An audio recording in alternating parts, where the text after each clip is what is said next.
आळेफाटा नगरीत आपला व्यवसाय थाटण्याचा विचार करताय तर मग आता चिंता कसली? स्वप्नपूर्ती हाईट्स भाडे तत्वावर घेऊन येत आहेत गाळे व ऑफिसेस. 5 मजली इमारत, प्रत्येक मजल्यावर 1000 चौरस फूट व 823 कार्पेटचे बांधकाम क्षेत्र, प्रत्येक मजल्यावर स्वतंत्र शौचालय, दुसऱ्या मजल्यापासून अत्याधुनिक लिफ्ट सुविधा, नगर कल्याण व पुणे नाशिक महामार्गाची कनेक्टिव्हिटी, प्राईम लोकेशन. अधिक माहितीसाठी संपर्क सुरेश आर शिंदे 8169 48 68 39. तर मग विचार कसला करताय? आजच स्वप्नपूर्ती हाईट्स मध्ये आपल्या व्यवसायाची जागा निश्चित करा.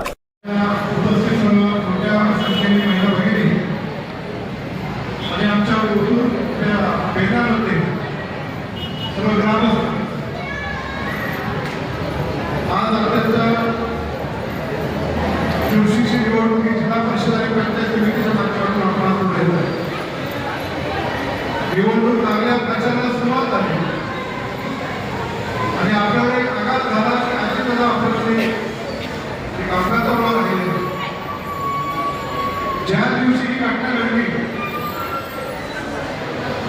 त्या दिवशी मी राबवणीच्या जिल्हा परिषद गटाच्या परिसरात जाणार होतो आणि माहिती मिळाल्यानंतर आपल्या सगळ्यांची पायाखालची वाळू सरकली. तो दुःखाचा डोंगर खूप मोठ्या प्रमाणात होता. दादा आपल्यात नाही कल्पना आपण करू शकत नाही. 3 दिवस मी बारामतीला होतो आणि 3 दिवस बारामतीमध्ये सर्व पवार कुटुंबाला भेटल्यानंतर प्रत्येक व्यक्तीने मला आपल्याला सांगितलं, सुप्रियाताई असतील, पवार साहेब असतील, रोहित पवार असेल, सुरेश ज्या मुख्यमंत्री झाले ते असतील, त्यांनी सांगितलं की हे जे उमेदवार उभे केले ते आदरणीय अजितदादा पवारांनी उभे केले. असं खचून चालणार नाही. मैदानाला माझ्या रणवेळात आपल्याला उतरवत नाही.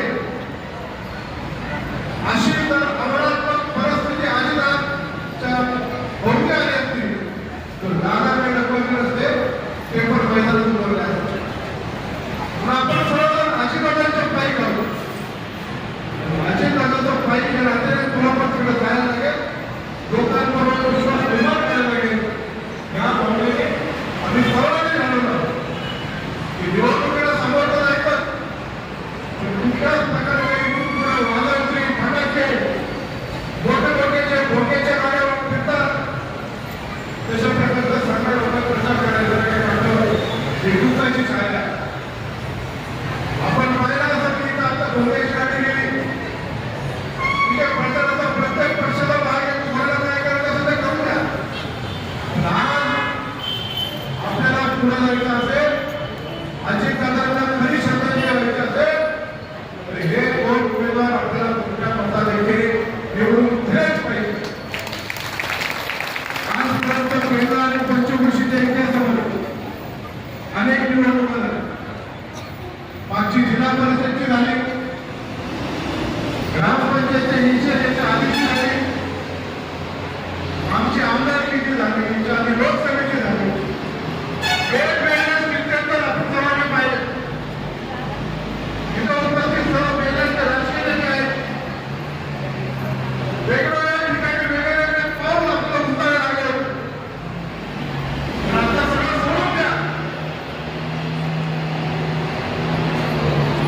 आजकालच्या राजकारणात आपण जर एक झालो नाही तर वेगळ्या पद्धतीची अपप्रवृत्तीमध्ये आता विरोधक काढले ते आपले नायनाट केल्याशिवाय राहणार नाही.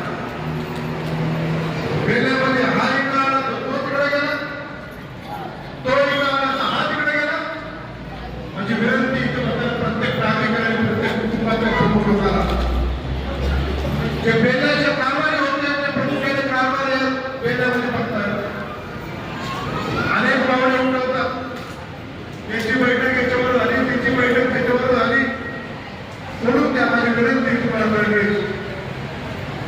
आपण बैठकीला आता वैयक्तिकरित्या काही कमाईच असं नाही. माझ्या अजितदादांनी हे जे 2 उमेदवार उभे केले ते पंचवीस आणि पांडुरंग साळवे या दोघांना निवडून द्या अशी नम्रतेची आणि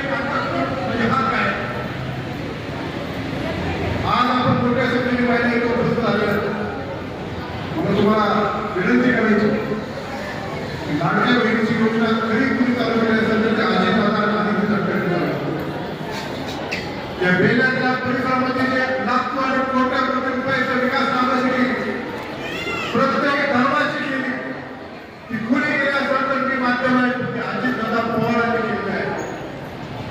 हा बेला गेलेला हायवे असेल, हा बेलाचा बायपास असेल, बेल्याचे नवीन बेला प्रादेशिक पाणी पुरवठ्याची योजना असेल, या बेल्ल्यामध्ये ते छोटे छोटे देवस्थानचे काम असतील, धोंडीबाबू पिंगट यांच्या स्मरणार्थ आम्ही जे सभागृह बांधला तो पण अजितदादा पवारांनी दिलेला आहे.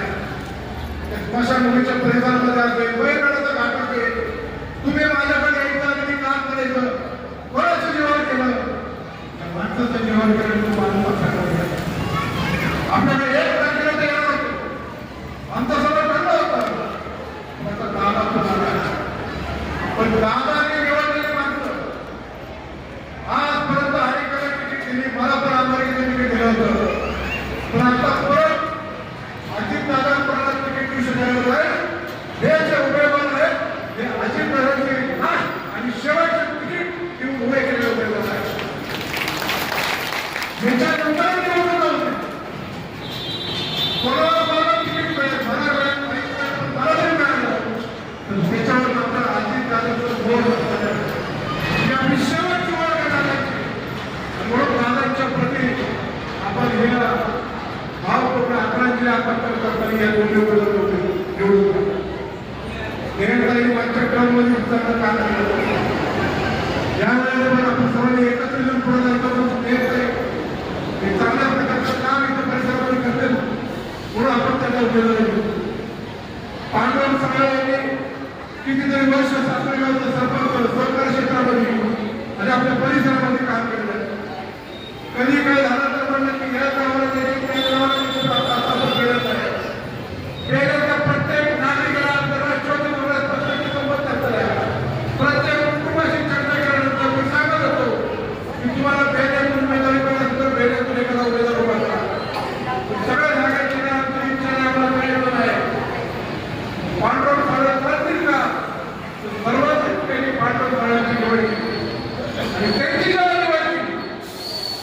आता आपल्याला कुठल्याही भूतापला बळी पडायचं नाही. आपल्याला फक्त आणि फक्त राष्ट्रवादी काँग्रेस पक्ष, शिवसेना उद्धव बाळासाहेब ठाकरे पक्ष, रिपब्लिकन पार्टी इंडियन पक्ष या पक्षाचे हे दोन उमेदवार यांना भरघोस मतदान करून त्यांना निवडून घ्या एवढी सूचना.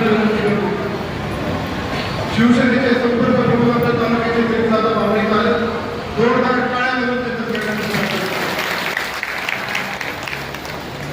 उद्या आपण अजितदादांची शोक सभा आयोजित केली आहे.